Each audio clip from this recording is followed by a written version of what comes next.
Well, hello and welcome everyone to this, what I would consider a special edition of In the Clouds with Red Hat, because I am your guest host. So, my name is Andrew Sullivan. I'm a technical marketing manager with Red Hat and a close friend and peer of Chris Short, your normal host. So, Chris is unable to join us today, so I am filling in, and I am very honored to have our guest, Marco Bill Peter, join us today. Marco, if you would please introduce yourself. What is your role here at Red Hat? Sure.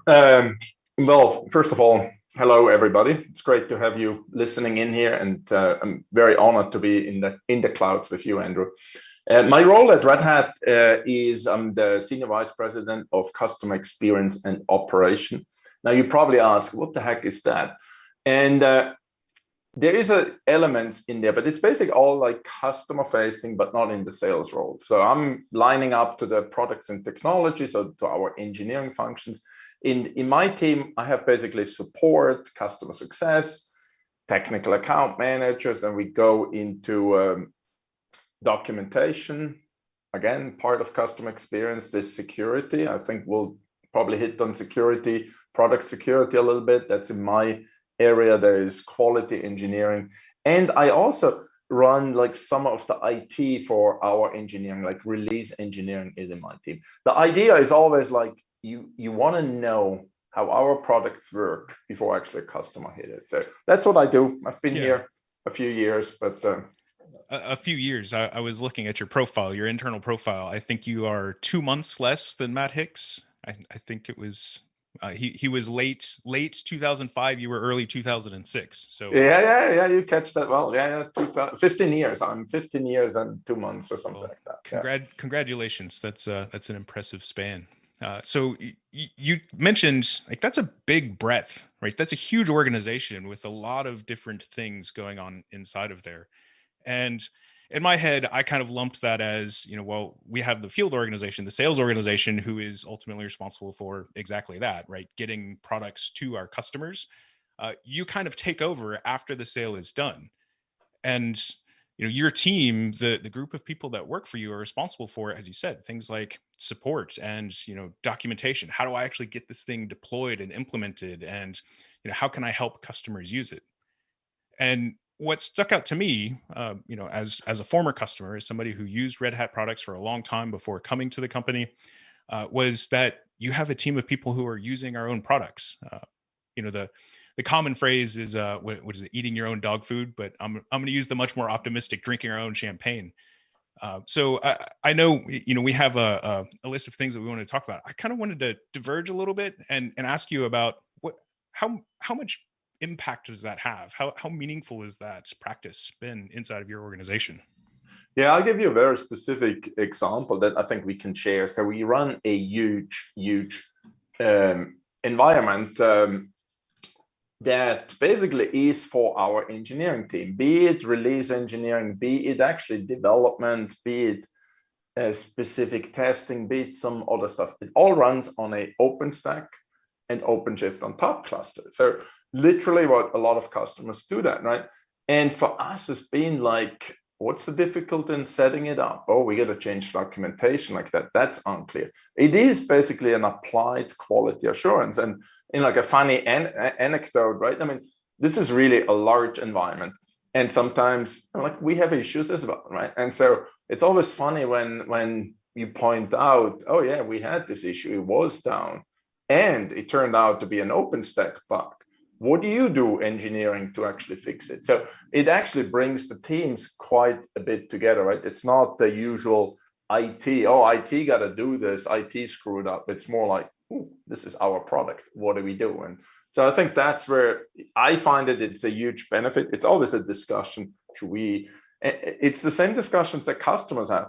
Should we stay on a stable release? Should we go like on the latest release, right? It's all these discussions exactly customer. And so I think the experience for us is invaluable, right? That we can really like know, hey, this is what customers will see.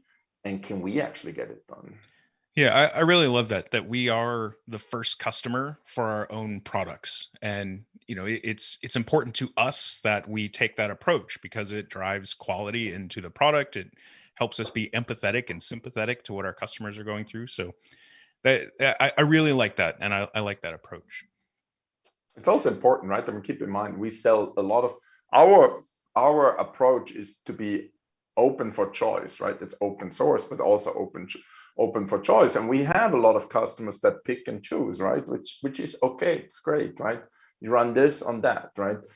And for us, this is all building our software once together. Does it really work together, right? And in the early days of Red Hat, right? Remember, we were like just a Linux company, right? And now we have a massive portfolio, and to keep this portfolio together, you got to do things differently than we used to do before, right? And so I think that's a big step to see this integration live. Yeah, just a Linux company seems to be underselling it a little bit when we talk about the early days of Red Hat. So I have sufficiently distracted us. I've sufficiently derailed our conversation here.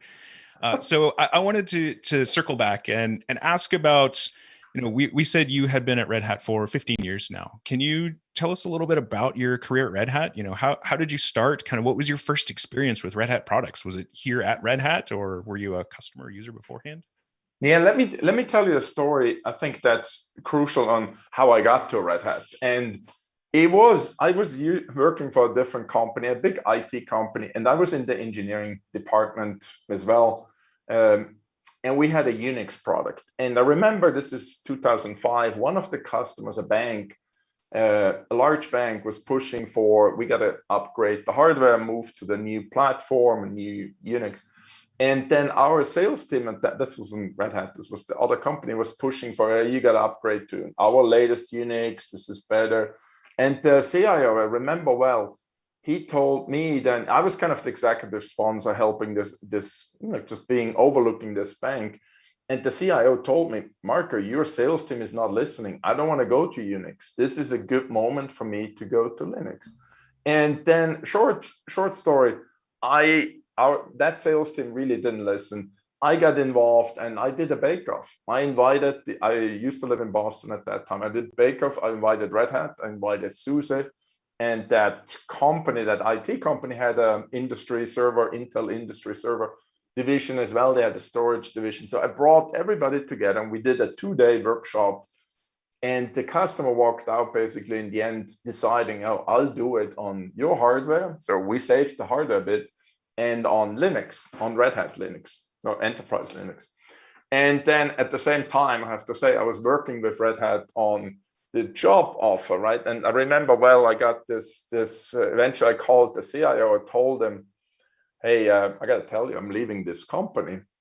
And he said, no, you can't do that, Mark. I just set the future on Red Hat Linux on your hardware. I need your insight. We need your help on kind of leading. I told him, it's like, now I'm going to Red Hat. And then he said, oh, that's even better.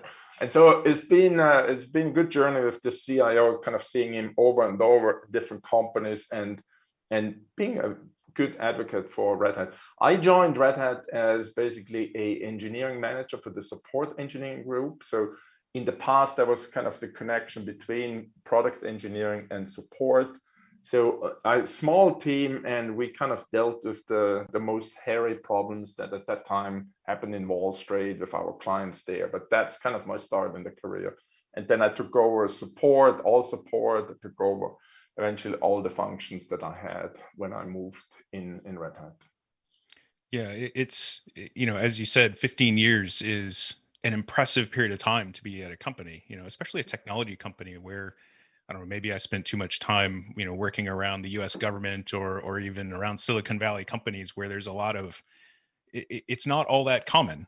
So, a question I have for you is one that may seem a little strange at first, but it's, why do you choose to stay at Red Hat, right? What gets you excited about Red Hat and being here? You know what gets me? It's a really good question, right? And I think everybody gotta be honest, right? That once in a while we have this tendency, oh, I gotta move on. It's 15 years is a long time.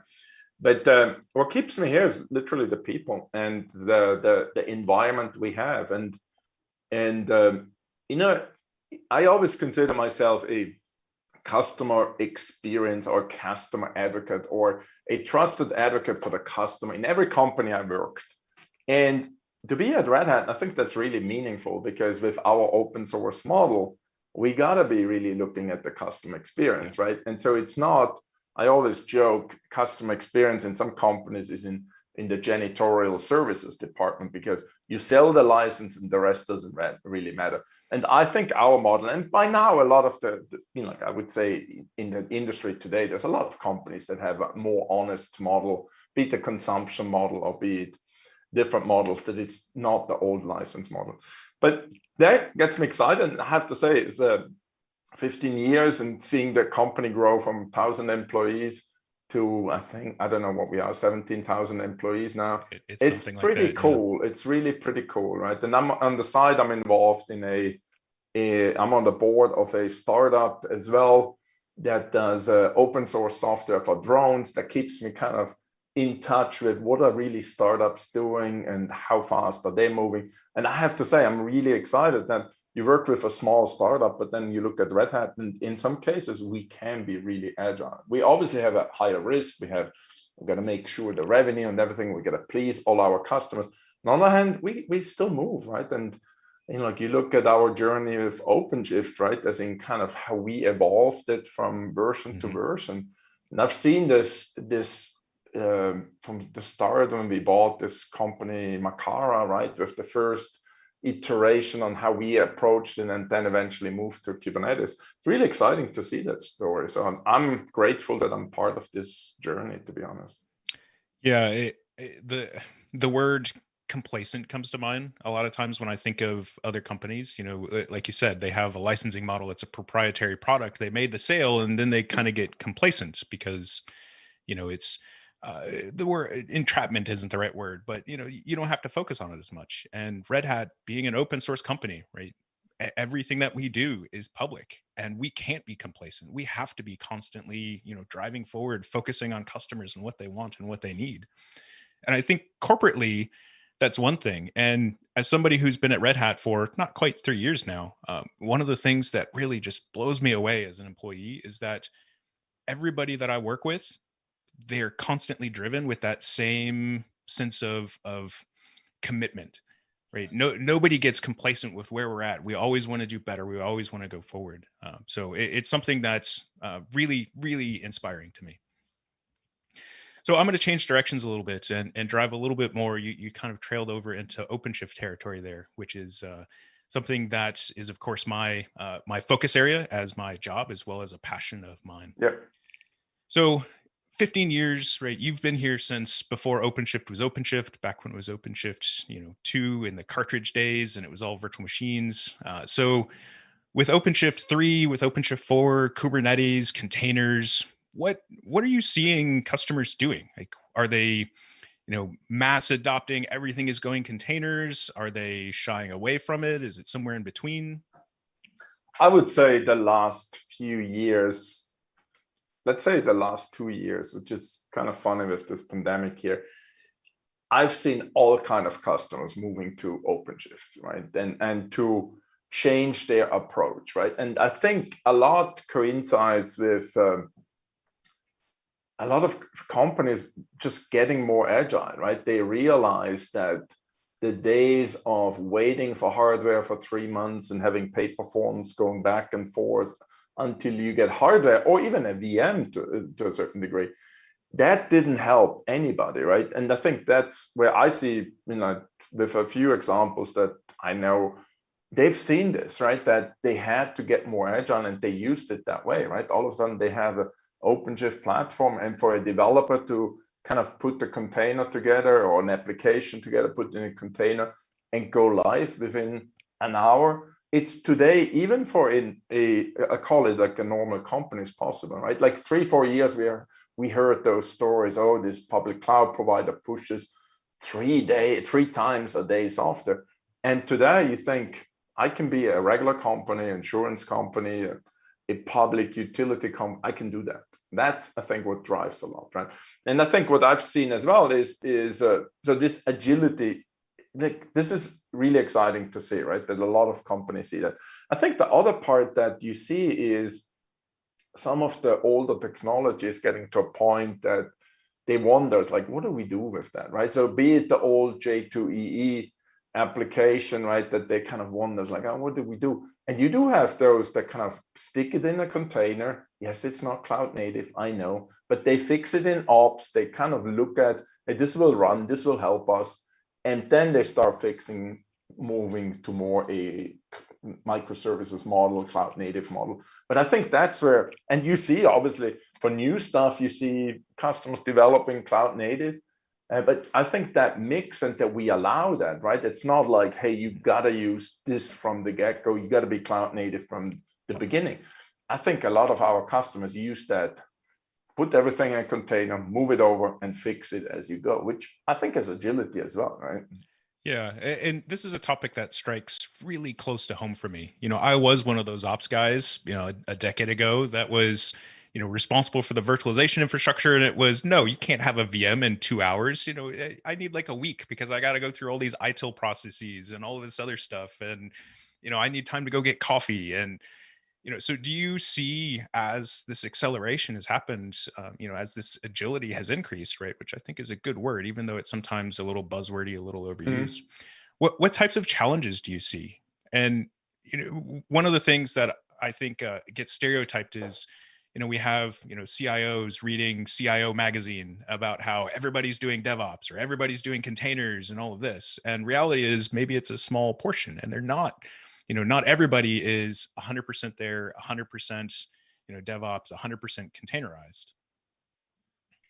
Yeah. I mean, I think you're asking two questions. I think that, let me go on the second part first, right? As in, I think a lot of CIOs are, I don't know if it's the CIO push or if it's just basically teams realize we got to get more agile, right? I think there is some elements. I was talking to a public company, I don't want to name, but they had this very strict ITIL process and it didn't get them anywhere, right? And they outsourced everything because they're public. They got to basically take the lowest bidder, right? So they got a big SI in there that kind of controls everything.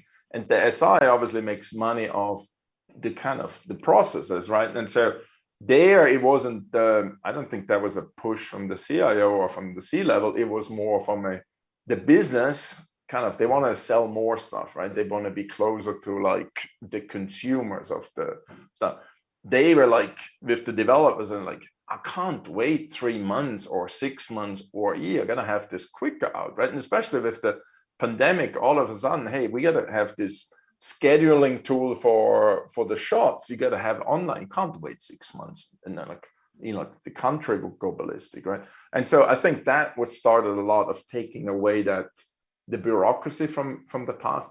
And I do think now a lot of CIOs are excited about that. I was actually skiing with one CIO a few weeks ago, and he's probably more, he knows technology probably better than many other CIOs, but he was so excited about his move. And he did the move from OpenShift to OpenShift 3.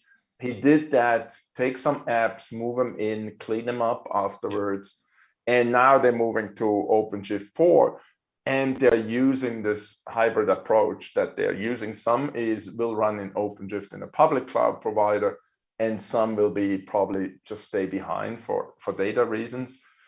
And that you saw that CIO was just lighting up as in opportunities and possibilities that gives them. And with the consistency, right? It's not like you run something in a public cloud and you have the similar app on premise, right? It's the same stuff basically running. And so I do believe there is I don't know if the whole DevOps, if we can just check this off and it's done.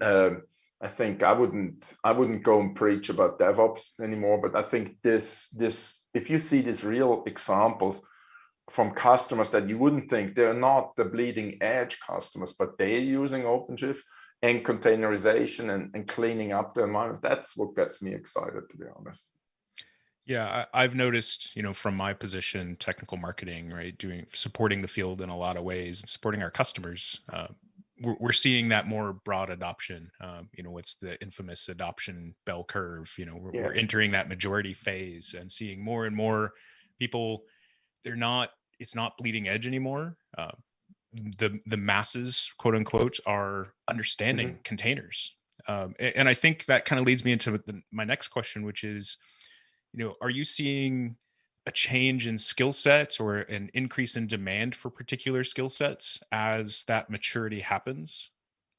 Well, yeah, a very good question on skill sets. I think if you look back at the last few years, right? I mean, the first was like anybody could spell Kubernetes was kind of like their market potential increased, right? And I do think we have a more it's not easy to find Kubernetes skills, but it's definitely grown. If I look at the customers specifically, I think initially it was kind of that, oh, you understand containers. How do we shove an old app in a container? Oh, what does even cloud native development mean, right? So you got to have those skill sets, which I don't think I think that especially on the cloud native development, I think there is we still need more training and more schooling. And I think also universities got to pull that in. I think there's a long way to go. But what I see, if you look at customers, right? I mean, they started with this more simple approach on how do you get stuff into containers. And maybe they did start with simple web apps that maybe the impact was important, right? As in, like, I know one, they show on displays stuff that when trains leave, etc. Cool stuff, right? But it's not it's mission critical if you wait for a train or a bus. But on the other hand, what you see now, customers also moving into more critical environments like e-banking. And how do you containerize an old e-banking application to work, right? And I think that is a whole different, the skill set there comes as in, you got to understand the whole application development or the containerization. You also got to understand security, right? That's a real move then, as in, like, if you're in an e-banking application, which port can talk to which port, right? And kind of like, be it service mesh, be it API management, really gets critical. So I think that skill set is another one that will come the more and more you see OpenShift covering like super critical environments, which it does today, right? I mean, there's a lot of, I would say, critical apps in all kind of industries. They use it, right? And I think that will be the security skill set. I think is the one security skill set in this context. I think is a skill set of the future. Do you think that the platforms, offerings like OpenShift, becoming more mature and effectively abstracting and automating a lot of those low level worries away, does that help customers with that? Does it allow them to concentrate on the right things, or do we still see a lot of customers that they like to be down in the weeds? They want to be concerned about those things.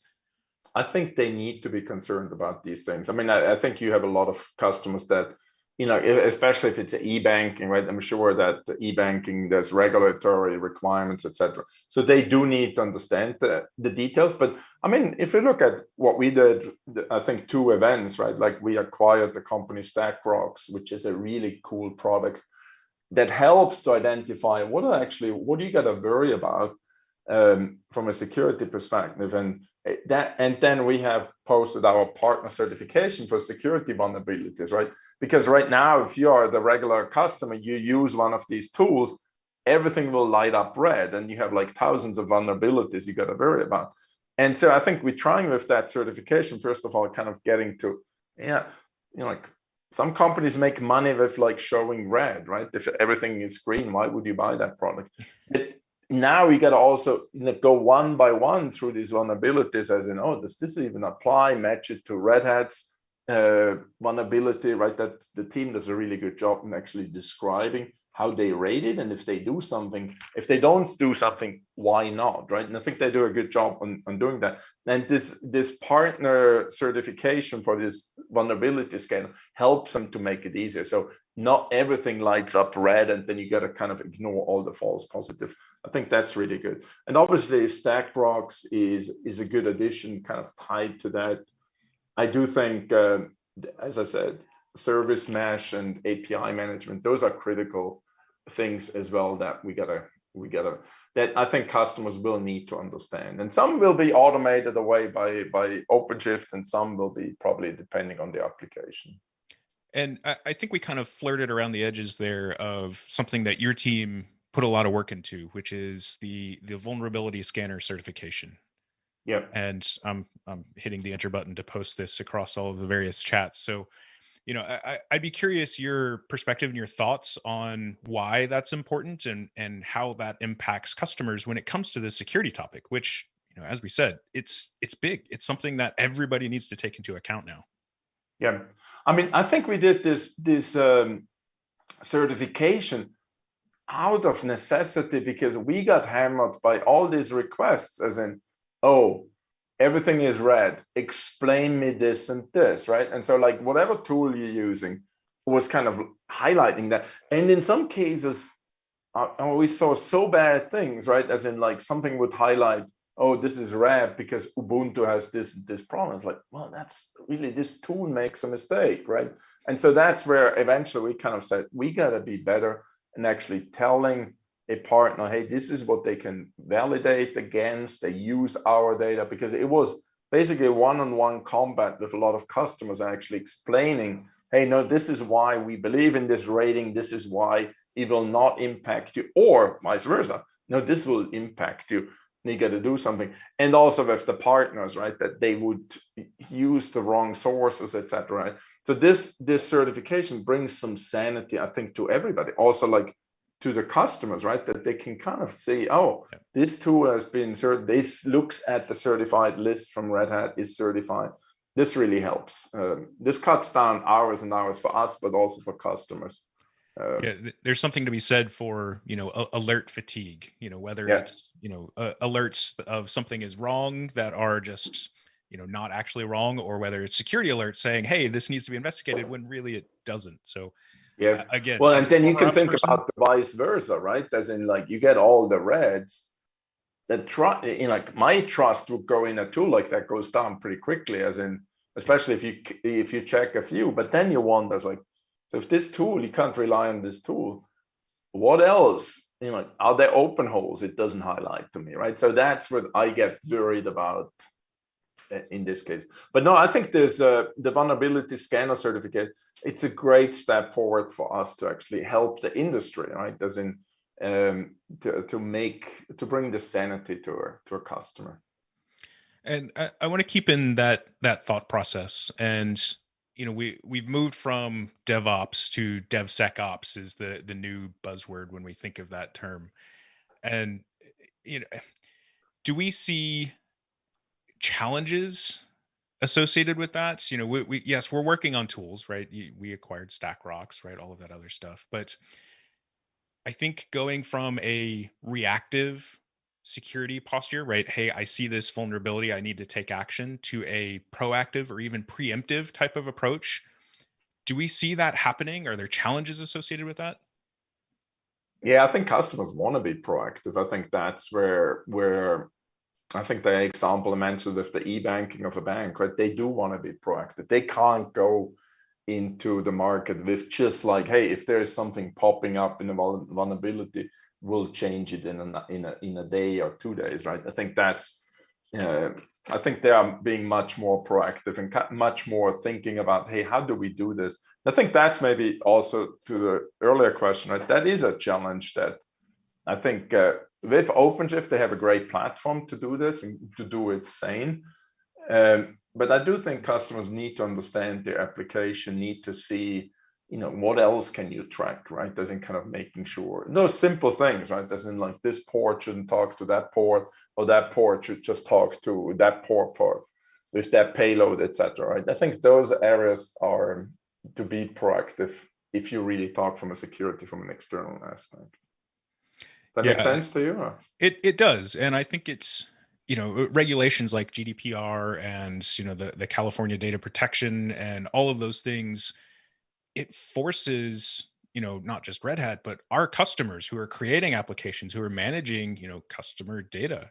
They really have to take that into account. And, going Yeah, back no, to, that's a really good point, right? I mean, if you look at from a data perspective, I live in Switzerland now, and we have our own data laws, right? And so, we're not part of the EU, right? And so we kind of taking GDPR and then adding our special sauce. But then it gets really tricky, as in what data can leave the country borders, right? And then those are the things. It's always been very tricky, right? And it doesn't get easier.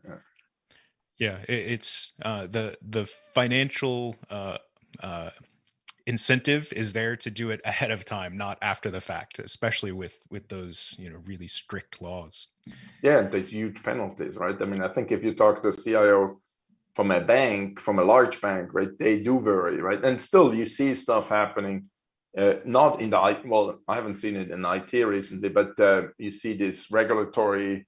They all complain about regulatory, but then you still see like issues like that banks get really like bad investments, etc. But I think from a technology perspective, it's the stuff that they do. I mentioned before one CIO that kind of looks at the hybrid cloud, right? And that's exactly for data reasons. They do some stuff can go into the public cloud, and even a public cloud that has data locally, but then some stuff they do in premise exactly for that reason. This data can go, this data can't go, and they do it kind of they design it that way.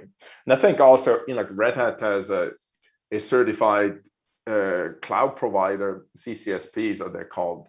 And I think in Europe we have 71, I think, that run OpenShift, or that you can buy OpenShift on. And think about that, in some cases the better option, right? That you do have a hyperscaler, the big hyperscalers for some workload, and then maybe you have one of these regional cloud providers, and then maybe on-premise. And again, if they all run OpenShift, then you have a chance to actually keep this secure and sane. Yeah, and I guess a question I don't know the answer to. For example, do the managed services, the OpenShift managed services teams, are they underneath your organization? They are not, actually. They are not. We kept them in engineering for the same reason, that they are actually closer to basically the product development. Because one of the things, if you look at the OpenShift dedicated, the key there, yes, our support team will actually interface with the customer, and then they go to the SRE team. But the SRE team is aligned to the product engineering group, because you don't want the SRE just fix something in production and never goes back to the product, right? For us, it's always been, if we do like an OpenShift dedicated or all the other managed services approach, it got to go back into the product, because the consistency got to be maintained. Yeah, I've always I was never clear as to whether they were aligned with engineering or with effectively the support or the Yeah. not the TAM organization, but that side of the house. And Yeah. it really does make sense to have them more aligned with engineering for that very purpose, right? They can reinforce that, direct fix in the product type of Yeah. interaction. Yeah. Well, keep in mind that Red Hat, there's a org boundaries are here to be broken, right? So I do think it would work the other way around, but it gotta, I think from a scalability perspective, we did it initially there. Eventually, if that changes, who knows? But I don't think we have those boundaries, because like today, if you run something in OpenShift dedicated, it literally goes into the support organization. They figure out, is it actually a problem with the platform, or is it another problem, right? And I think that's the power of the support organization. They're worldwide. They're in every country. We have pretty much every country we are operating, we have people from the support organization. We don't believe in like one central system.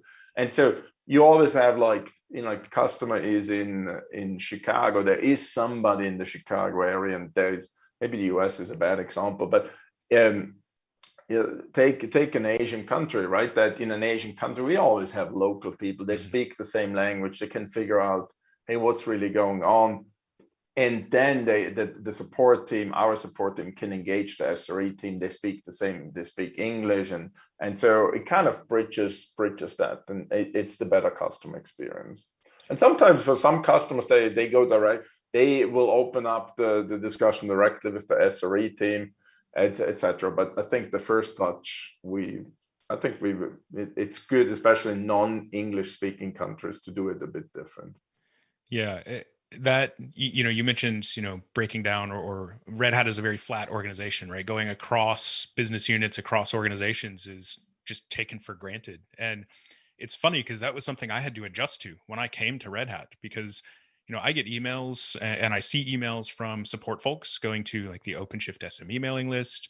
I can go to GitHub, and because I'm a member of the Red Hat organization, I can see the repo that the SREs use to document issues and see the things that they're working on and how they fix them. And like, it's just that openness and that, unabashed willingness to share information is, to your point, very critical. And it just leads to a better overall customer experience and product. And think about it. I mean, that's why we are strong believers in the open source model, right? Because I mean, that internal reflection that you kind of just, we don't use levels here, right? And so it's also in the communities, right? And I think and be it the open source community, but also be a community of customers, right? As in, I pride myself to be just the regular guy, even when I talk to customers. Right? I don't want to have this, oh, I'm the vendor, etc. Right? As in kind of, hey, we want to be a partner to the customer. We want to make them successful, right? And not as a buzzword, but literally. I get excited when I hear from customers what they are trying to solve with our products. It's exciting, right? And you see how they go into these, like I said before, right? They take some old applications and kind of refactor them and move them around. It's pretty cool, right? And you see that more and more, right? That excites me, right? I think that's the approach. Yeah, so with the I'll say the status of the world, the pandemic and travel effectively being shut down. I don't know if that affects you more or less than how much communication you have with customers. But do any of those interactions stick out to you recently? Like you were just saying, the things that they're doing are really exciting. So do you have any examples off the top of your head? Yeah. So first of all, I used to travel a lot, right? So I used to be based in the US in Boston, and then I moved for personal reasons back to Switzerland, kept my global role. And so I was traveling like crazy. And now you think 12 months later, being one time on a plane, it just blows my mind, and it works, right? And I do miss, to be honest, I do miss interactions with our associates. I used to travel to the biggest offices. I mean, to the Boston office, fairly regular, Raleigh as well, but then also to Brno in the Czech Republic, we have an office, India, China, etc. Right? I used to hit like them just for my internal communication, kind of help strategy, and also understand what's actually really happening on the front lines. So I do miss that. Hopefully, eventually that comes back.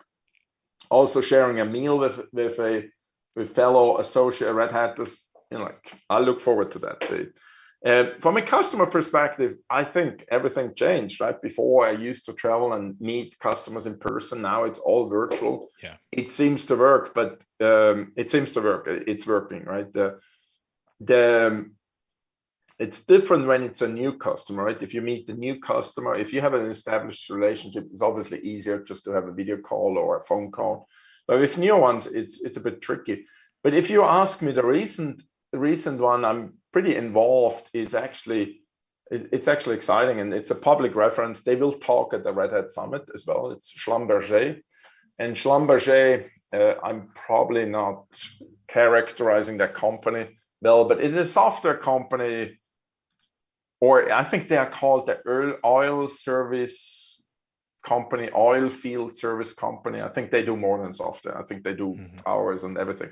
But Schlumberger came to us with their application, an interesting application that's also legacy. I don't know where it runs, legacy Delphi's application.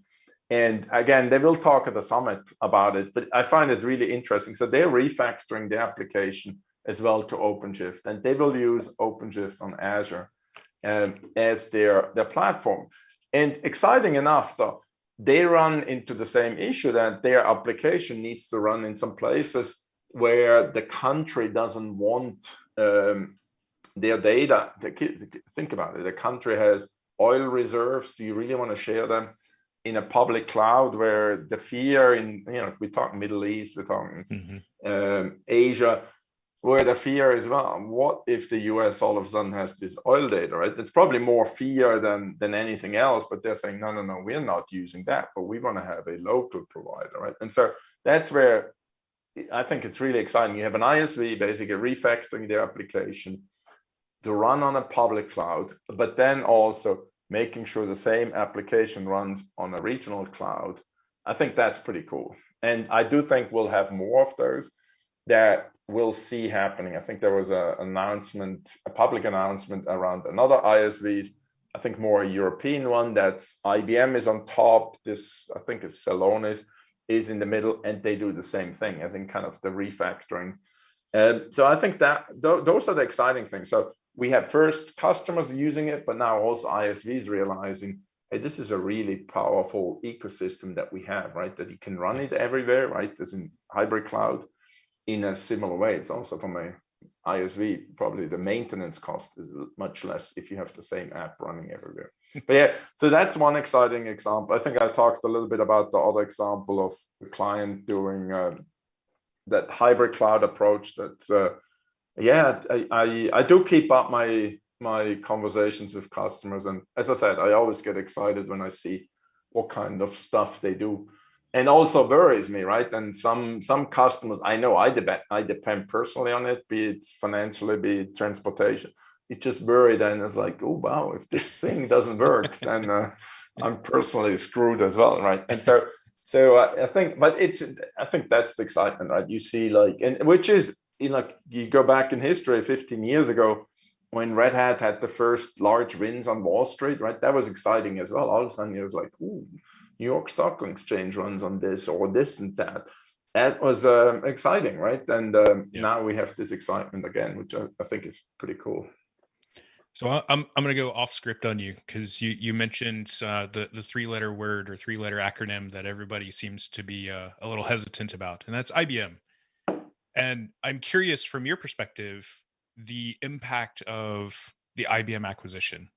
And I'll tell you from my perspective, IBM brings to us these really interesting, really challenging set of circumstances. Hey, we're working with this customer to do this. How can we do that? So I'm curious your perspective of that. Yeah, no, I think I think the positive, I think there's actually a lot of positive. One is like the commitment. Red Hat stays a neutral company, and I don't know, I think we're 2 years in it, or maybe A year yeah, and a I think half now. year and a half. I feel like very neutral, and you know, like if we talk about public cloud providers, it doesn't need to be IBM cloud. It's whatever public cloud companies are on. So I think that neutrality, I would say, check the mark, and it's achieved after, you know, almost 2 years. Still good. Yeah. What you mentioned is like in some accounts really like it, that, oh, this is all the same, right? I can buy Red Hat products through like the IBM rep or both account teams and get engaged. You have that, right? And it's positive, right? And I think what you mentioned, which I think is actually the Schlumberger example, right? IBM has much more industry depth, right? As in like oil exploration. Yes, Red Hat had a oil and gas practice. It was like a lot of oil and gas came to us with Linux, but it was Linux. It was just like the base, right? And you look at this Schlumberger situation, there is a lot of IBM people that really understand what oil exploration means, with geologists, etc., which we never had the breadth to do. And so when they bring the customers like that to the table, and we can use and serve them with the same products, I think that's pretty cool. And so those are the positives. I actually have to say I was super skeptical, and I admit that I think I had some public blogs and public notes on this. It was skeptical, will this really work? And I have to say I'm positive, right? As in, it's a big company, but I think we there's always challenges to work on, but it's if you meet the IBM, especially IBM engineers, they function the same as Red Hat engineers, right?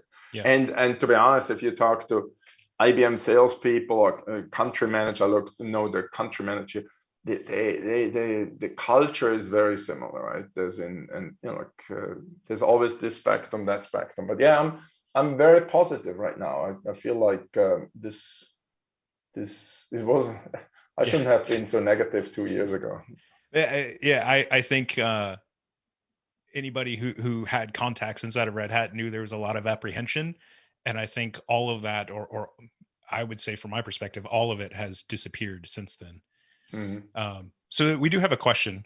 Is there a lot of overlap with IBM and Red Hat products? And I'll say from my perspective, no. IBM has been really good about taking their capabilities. Cloud Paks, of course, is the perfect example, and putting them on top of the Red Hat portfolio, right? Leveraging things like OpenShift, et cetera. There is, of course, some overlap, but I, I I don't see that as much. I'd be curious your perspective as well. No, I think a little bit overlap is okay. I think, to be honest, right? I think, and you can look at it. I was involved in a previous acquisition, not Red Hat, in another company. And there they looked at overlap is bad. They got to kill it from day one. And it caused a lot of customer frustration and didn't really bring anything. And so today I look at this more, like the obvious one. I'm sure the audience will pick up on that obvious. I wouldn't say overlap, but you look at a JBoss product suite and the WebSphere product suite, there is similar functionality. Is it a bad thing? No, it's a customer choice, right? The customer chooses WebSphere because of the add-ons that JBoss can't serve. It's great if they're actually moving stuff to, like if it's just J2EE that works in JBoss, is a customer choice, right? So, and we haven't had discussions, hey, we got to do this and that. I think what we've seen, and you've seen it with the management suite, some stuff that we take from IBM, open source it, and actually use it in our portfolio. And I think we actually took quite a few engineers over in some of these elements. So we are not looking at overlap as we got to stomp that out. It's a customer choice. And IBM is a huge company. They have a lot of products. We are sticking to our portfolio. We've been very diligent as this portfolio makes sense, and then we're not working on these things as in let's kill this, let's kill that, right? And again, from my customer angle, right, as in this is where you lose customers, right? That I mentioned how I got to Red Hat is because the company did this overlap and will force customer on new platform that opens up the doors to actually do something else. And we're not on that track. And I actually think it's good, right? Because you have customers that are traditional, they want to stay more on, hey, this is technology that worked, and we built this 10 years ago, we'll run it another 10 years. And you have more the customers that say, hey, we got to be more on the earlier edge, we got to change stuff. I think that's the angle. So that's an interesting thought of, like, for me, when I think of like the oil and gas industry, I think, big data. I think that they, were definitely, leading bleeding edge when it came to doing things like analytics against that data. But in other areas, maybe I don't want to say less business critical, but less industry or vertical specific, maybe they were slight laggards. Do you see variations in adoption of containers in Kubernetes and OpenShift across other verticals? That's a good question. I have to say, this is without using AI or without being really analytical. I have to say, I've seen in every vertical containers being adopted. I haven't seen one area that people are super, like sometimes you have a new technology, right? And people say, I can't do that. That wouldn't work. And we have products like that, right? And I think that was like a steeper adoption curve, right? And you can look back at, I would say OpenStack probably had a steeper adoption curve. People understood this is how many years back, right? But customers understood they got to build an internal cloud, but then it was already, that skill level is too high, we can't do it, scale is not, I think with our OpenShift, you actually have customers doing it small scale, right? Bare metal, bang, go. Or some that use, like OpenShift, OpenStack, a bit more scale. But based on the vertical, I wouldn't say, and it's also interesting for us as Red Hat, we always had the financial sector leading us, right? As in, there was always the vertical that pushed us. And then, like 5-6 years ago, we started doing more in the telco space. That was OpenStack, right? And a lot of telcos actually, with the network functions, virtualization, NFV, they kind of did this, I would almost call it this standard now, but they did this, right? Now with OpenShift, I wouldn't be able to tell you Is it the financial services? Is it the telco leading it? And is it transportation? I think there's a lot of, it's a hard question. We would have to dig deep, but I do think OpenShift actually achieved that to be more a ubiquitous platform that can be used in every vertical and every size of the company. Yeah, I wonder if containers democratized access to a lot of those things, because it went from, I'm a super smart developer. I created this super complex application, and here's the 300 steps for the playbook to install it, to, Podman Run. And, now you can broadly adopt those. Yeah, I think that's right. You make a really good point, right? And with the automation, you have more and more, right? Also, like, I think a lot of customers using Ansible also to extend that automation. I think that broke down the barrier quite a bit. Yeah. So I'm gonna dig us out of that hole. I'm gonna change directions on you. So we've only got a little less than 10 minutes left. So for all of our audience who's watching, please don't hesitate to ask any questions that you have for Marco in the chat. I'll be sure to pass those along. But I want to kind of ask you what I hope is a lighthearted question, which is, as the person who is ultimately in charge of, organizations like support, what are the phone calls that, worry you the most? I do, like, it's funny, right? I mean, obviously it's a large organization, there's several thousand people, right? And so in the old days, I had my cell phone number posted publicly, so customers could really reach out. I think we still do have that page with my leadership team, and there's a vice president runs support, or the whole customer success he runs. That's probably still reachable. What I worry about is, well, I think there's two areas. If there is really like a company down, that really worries me, right? And like right now, especially if it's a healthcare company down, transportation, like mass transport down, pharmaceuticals down, that obviously really worries me, to be honest, right? If it's like a down situation. But on the other hand, I sleep well at night, and I know I have a super team, right? There's engineers all over this world. We scaled it up over the last 15 years so much that it's top skills, full coverage. So I actually feel good. The other areas I worry about is data leakage, right? If something happens with like a security breach that happens to a customer, how can we help a customer? Those are the dicey ones, right? When you see, recently I had a customer that got the ransom, I don't know how you call that, kind of ransomware in their environment, and that CIO was panicked about what do we do, right? And large company, and we had a team just jumping on and saying, hey, is this also impacting the Linux environment? This is a Linux environment, and it was a other environment. And then my team jumped on it, and within hours, they said, like, no, this one will not attack the Red Hat side, and which meant for this customer, they could bring up all their ERP again. So it was a huge relief. But those things give me heartburn, right? I mean, I think in that instance, the FBI got involved, and wow, like massive investigation on that. But I was glad that, hey, it didn't turn out to be impacted on Red Hat. But those are the security ones kind of worry me, as in like, how do we do that with the customer, right? There's stressful situations. Yeah. Ransomware is it's scary. It really is. And so we've maybe the other point as well on, just, I know we got to close, but I do look at customer feedback every week, and I'm passionate about it. And if we do use the standardized MPS program, and I do look at this feedback every week, and kind of, it's not the phone calls that worry me, but when I see a customer really having a bad experience, or they kind of complain, there's a lot of good, right? Our score is really good, and I think majority we provide a good experience. But when I see like this bad, it really hurts me. I almost take it personal, as in like, oh, we couldn't deliver against that expectation. And those are the things that keep me up, as in more, as like, how can we systemically approach things differently in some areas and improve?